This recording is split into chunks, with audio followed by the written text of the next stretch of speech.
First down. What is up? It is Andy coming to you early here in week 2, and there's a reason for that. Coming to you early in week 2 to talk about Thursday Night Football and a couple of other things, because week 1 was a lot different than last year. And if you just found my channel and you were somebody, I know I saw some of the comments after the first video saying, well, I found you during hockey, during the playoffs. I had no clue you were doing football. I'm thrilled to see it. Well, I'm thrilled that you're thrilled.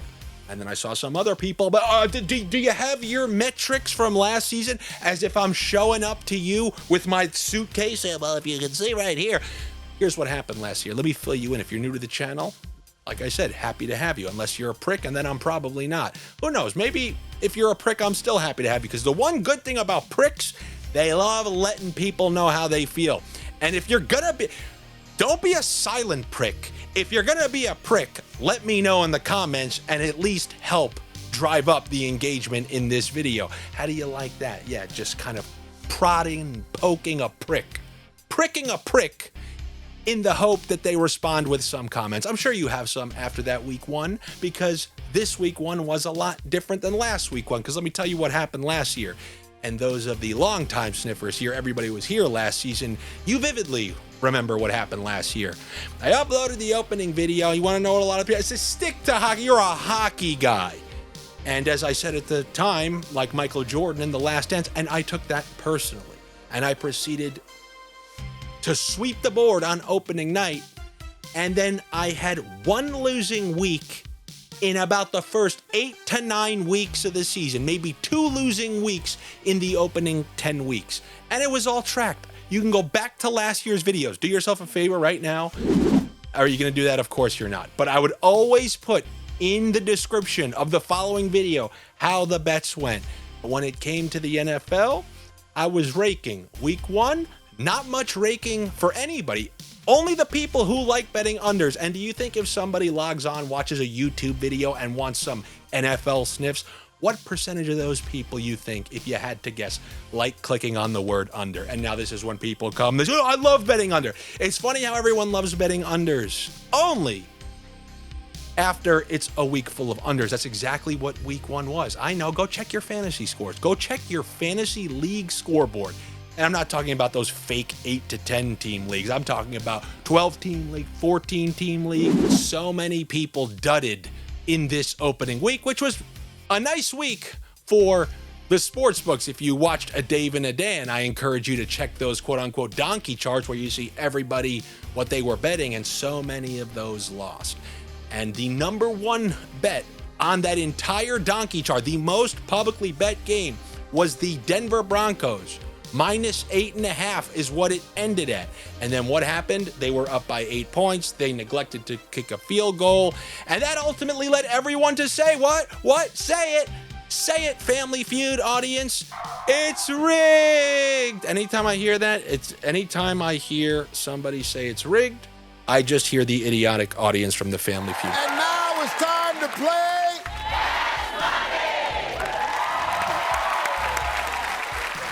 Go ahead, let it out. It helps the engagement. So people are going to be very angry that the Denver Broncos didn't cover for all the donkeys who bet. Despite we said that it's leading the donkey charts, everybody was upset that they didn't kick the field goal because it's rigged. Terry Benedict called from the Bellagio, and he called Goodell. Goodell called the replay room, field assist, whatever needed to be done to keep it under 8.5. But what about all the 7.5 Broncos backers when the line opened at 7.5, moved to 8.5? Why wouldn't they have rigged it for them?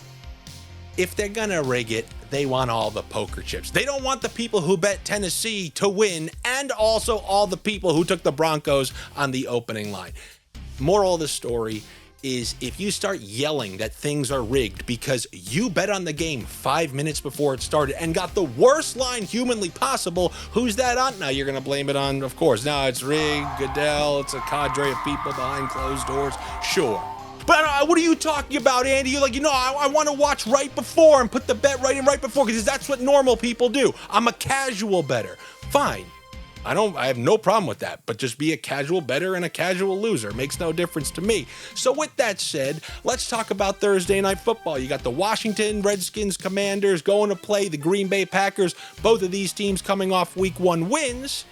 And I tell you that Broncos, it's rigged story and the opening and closing lines, because as I gave out some picks earlier today on the Patreon, I happened to see that there were some discrepancies, some lines that clearly were going to move in a certain direction. And when I checked and I shopped the odds, as they say, there were 3 players where I said, these are good bets in that this is probably the best price you're going to get in terms of the price and the yards associated with them. And if you're going to bet this before game time, it's going to be 8 to 10 yards higher.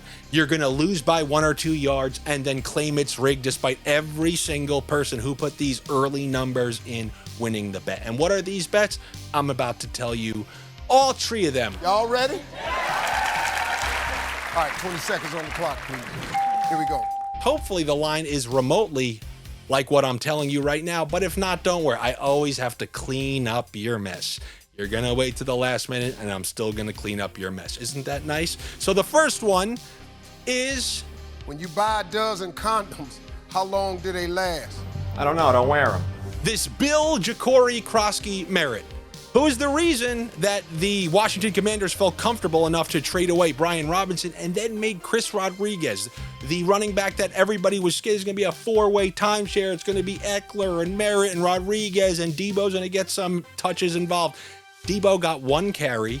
Chris Rodriguez was inactive, and the primary ball carrier for these Washington Commanders was J.Reed Crosby Merritt. And he, or Bill, you want me to just call him Bill Crosby?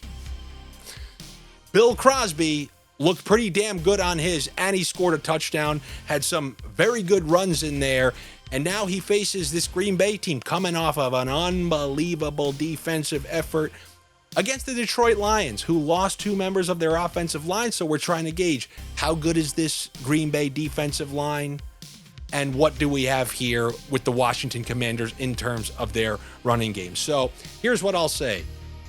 A line of 38.5, that seems pretty appetizing to me. That's what was available. Hopefully by the time you're watching this video, it still is available. And like I said, if not, don't worry, I'll find a way to get it involved to clean up your mess. But over 38.5 rushing yards for a running back who I think will get like a minimum 10 carries in this game against a Green Bay team who just played a few days ago. So, you know, they were amped up, division rival. Now they play 3 days later. They always say it's tough to play 3 days later. And I think something like the running game could work a little bit better against a team after week 1. You know, you got those bruises, that lactic acid, you have... you know, the calcification hasn't really taken place yet. But anyway, when you have Jaden Daniels back there, anytime you have a mobile quarterback, it's somewhat helpful to create a little extra room for the running back, because they obviously have to play those gaps, especially if there's like a lot of read option looks or anything like that. So I think Bill Crosby, I'm not expecting him to have a great game, but to get over 38.5 rushing yards to where he hits 41, you win, and then all the other people on the other sports books lose, and then say it's rigged, but you say I won. They say shut up, I don't care about that, delete him off the internet, I don't want to know that somebody took the over and won, and that I need to be called out for betting it too late and getting the worst line possible. But that's what I'm going to do. I'm going to go with the over 38.5 rushing yards for Bill Crosby. Name something that's black and white. Sammy Sosa. Name something that's black and white. Sammy Sosa. Then we got one on the Packers, same exact number, it so happens, except it's receiving. J.Reed, over 38.5 receiving yards on BetMGM. All the other sports books, 44.5. You got that 6 yards of extra leeway for a receiver who now, over the past 2 seasons, it's kind of proven that he's the semi-favorite in this massive wide receiver rotation. J.Reed last year, he was frequently the go-to guy for Jordan Love, and coming into this last week, everyone's like, you know, he's battling through this injury. Is he really even going to be utilized? Should he even be active? Well, he got slightly more looks. When you had this rookie Golden, what was it, 2 targets? And yes, they divvy them up around, but when you're talking about all the other books being at 44.5 and me getting 38.5 receiving yards for J.Reed, home game against Washington, I guess we'll learn more about Washington's defense in this game because it's hard to tell against the New York Giants. They're going to be on the road, short week against this Green Bay team. I'm going to go over 38.5 receiving yards for J.Reed. I mean, you put both of those two together on BetMGM, which is offering both of those lines.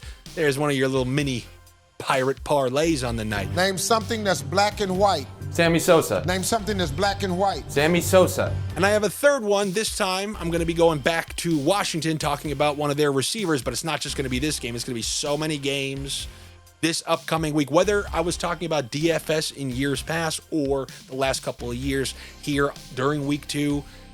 Week 1 duds usually equal week 2 studs. We'll talk about that more before the weekend. But in terms of this game, there's one guy who clearly is a candidate for that, and that is T.Mclaurin, who just signed his contract right before the season, missed most of training camp, didn't get any preseason reps in there, and you saw that slow start out of the gate week 1. Am I a little bit worried that the slow start is sometimes 3 to 4 weeks? Yeah, I am a little bit worried, but if there's something that's going to tip me over the edge, I think it's going to be that lower number, which I saw Bet Rivers, Ballybet, Unibet, that whole Canby assortment of sports books, 52.5 on Bet Rivers, and it's already as high as 59.5 on Caesars. So you're talking about 7 yards, and those 7 yards are the difference between it's rigged and I won. So I'm going to go with the over 52.5 receiving yards, even though it may be another week before we see T.Mclaurin at his finest. But, you know, I truly feel like these quarterbacks, when they're big receivers, they kind of have a slow start. They go out of their way to make sure they design some plays, they take some shots. So I'm going to go with the T.Mclaurin over 52.5. So you got 3 totals right there. Bill Crosby, T.Mclaurin, J.Reed, significantly lower. And I just want to bring that up to illustrate the point. There's a huge difference. So those are the numbers. Essentially, when I created this video, and something tells me nobody's going to watch this video on Tuesday night, nobody's going to watch this video on Wednesday. When are people going to watch this video? Thursday at 4 o'clock, because they need some sniffs for the game. They're going to see that and they're going, wait a minute, that's not what it is. J.Reed's at 47, but Andy said, no, over on J.Reed, I'm clicking the 47. That's probably going to be you, and then you're going to claim it's rigged when I win and you lose, but I'm going to help you out regardless, because as I told you in that opening video, I want to try to use this Sniff Your Own Way feature on FanDuel. And what I'm going to try to do is use some quote-unquote juicers, as I like to call them. You want to take that J.Reed over 38.5, but you missed it because it's too late? Fine. Slide J.Reed's receiving yards down to 39, and then add a juicer that I like in the head-to-head matchup. Bill Crosby, more rushing yards than Austin Ekeler. And why do I like that? Because Austin Ekeler isn't much of a runner at this point, which is why I also like Austin Ekeler under 8.5 longest rush. Wait, what about, yes, Austin Ekeler under 8.5 longest rush. Why is that? Because whether it was longest reception, like something last night that I thought was interesting was Adam Thielen, the under on his longest reception, because I try to target somebody who's probably not going to get many receptions, and then try to take the under on his longest reception, because if this guy only gets 1 or 2 catches, I mean, you could win that without him even getting a catch. So same type of thing with the longest rush. Austin Ekeler, I don't see him getting a ton of work on the ground, especially after Bill Crosby looked so good last game. Yeah, he's going to get some opportunities, but last game, his longest rush was 6 yards. I'm going to go under 8.5 longest rush for Austin Ekeler. And then I guess if I'm going to end with a little pirate parlay for the game, you want to know what I'm going to do? Because I'm not completely certain that T.Mclaurin is going to be, you know, just getting peppered with targets, but I do think they're going to take that shot with him, especially with Debo now running all sorts of short to intermediate stuff. Give me a 30-plus yard reception for T.Mclaurin and under 4.5 receptions. Yes, that's the classic reverse correlation play. Because I don't know if T.Mclaurin is going to be fully back until like week 3, week 4, something like that. But I do think they're going to make sure to take a deep shot or two for him. So I'm going to go with the over 30+ yard reception, but the under 4.5 receptions for T.Mclaurin. And then before I go, I just want to leave you, anytime I can give you some snake advice, I'll try to do that. Any little weird, little wiggly things I learned along the way. This is something that I definitely brought up last year, but I will remind you, if you see a player and, for example, any of those guys I gave you before, whether it was J.Reed, T.Mclaurin, and the number moved, and you're like, I missed it, it moved. You have a little bit of time to get it in the rushing plus receiving category. It's a weird little known thing that the receivers, for whatever reason, on some of the sports books are also listed in rushing plus receiving. And if they're a receiver who never touches the ball in the backfield, it's going to be the same exact number. And how do I know this? Because I saw that for the Eagles game, which is on Sunday, I saw A.J. Brown. For some reason, Hard Rock Sportsbook listed the prop first. They had A.J. Brown at 55.5 receiving yards for his total. And now he, here's a little spoiler alert. He's going to be one of my week 1 duds equal week 2 studs. And I saw they had him at 55.5. I was like, seriously? Then later in the day, today, Draftkings uploaded his line at 64.5. Well, guess what? Immediately, Hard Rock pulled the 55.5, but not in the rushing and receiving.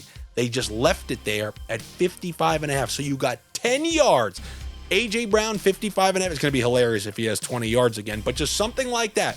Always check the rushing and receiving. If you look for a player and you don't like what you're seeing in receiving, just check rushing and receiving. For receivers, by the way, obviously it's not going to apply to running backs, but the random receivers, Juwan Jennings is showing a -125. I don't know why I chose him of all people. He's showing a -125 in the receiving tab. Check rushing plus receiving. It might still be at -110. It's just a little advice. Take it if you will, or just show up 5 minutes before game time. Just start clicking things. Give the sports books the best value possible. Because there is one great reason to be a donkey last minute better, but I'm not going to tell you why until hockey starts. That's what I have for you here on this, I guess, Thursday Night Football, and then I'll talk about Sunday a little bit with that A.J. Brown thing. Next up, we got a Dave and a Dan. Looking forward to it. I hope you guys all enjoyed the first episode. Took me a little bit to get back into it. Hopefully this one will be a little bit better. Hopefully every video just continues to improve a little bit. But the only way it's going to improve more is if you guys help. Pricks and non-pricks alike, doing the things that I ask for. Just leave a comment, and I try to get in there. As you saw, I responded to a ton of them. Everyone is just kind of peeking behind the curtain. Is it a we got a gargoyle. So I'll try to respond to some of you. I do appreciate the new viewers there on the channel. Very much appreciate it. Also, if you were on the Patreon, you would know about these picks. So if you want to support my content, there are no sponsors here. You can do that by becoming a minority owner, just like these Packers who are playing on Thursday night. You know how the fans are minority owners? You can be a minority owner of everything you see here, although you're not entitled to any financial compensation. If I sell this to Pat McAfee for $10 million, you get a grand total of nothing, but I will give you a theoretical virtual high five. So thank you so much. If you want, you join at patreon.com/Andy Francess. And if you can't do that, just throw me those free. Just do the free things, like, comment, subscribe. If you don't do those things, then yeah, I'm wishing you bad luck. I have the Chucky doll version of you, and I'm just throwing curses out there, hoping you lose every bet. You get the worst price. I'm hoping my over 38.5 hits. Hopefully I will see you over the Patreon. If not, I will see you for a Dave and a Dan. Looking forward to it. I will talk to you then.